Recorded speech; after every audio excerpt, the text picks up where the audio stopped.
Spinal cord injury can happen at any time. It's an unplanned event. It comes out of the blue, and in a fraction of a second in an accident or in a few hours, people's lives are changed forever.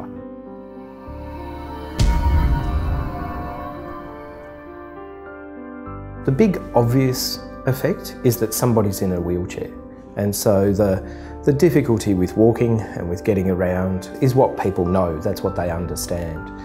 But your body is very complicated and there's a whole bunch of other stuff that doesn't work right. Everybody sees the physical disability, but the other hidden costs, the quality of life costs, are enormous, and we need to do something about it.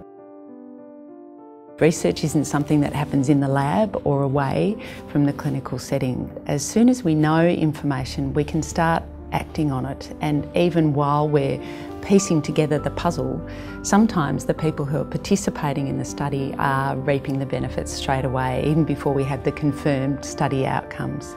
People with spinal cord injury have trouble with their cardiovascular system, so they run into trouble with heart attacks and with strokes. They have trouble with managing their bowel and their bladder, and this can take up an enormous amount of time.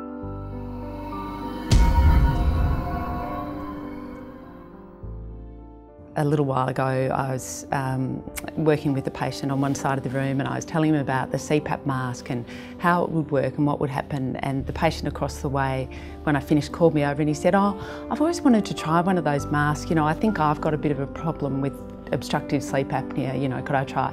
So I said, yeah, sure. I set him up with a mask and a machine that night.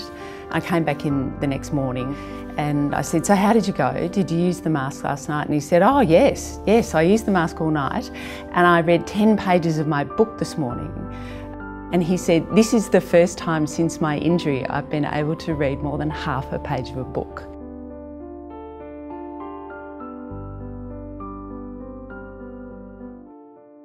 If we could manage to shorten that time in the morning for getting ready by a better bowel treatment that emptied the bowel predictably with no chance of an accident, then of course people feel free to go out and about, to have a job, to take part in life fully. For the chest it's the same. How can we make it so that people can take big breaths and not get chest infections?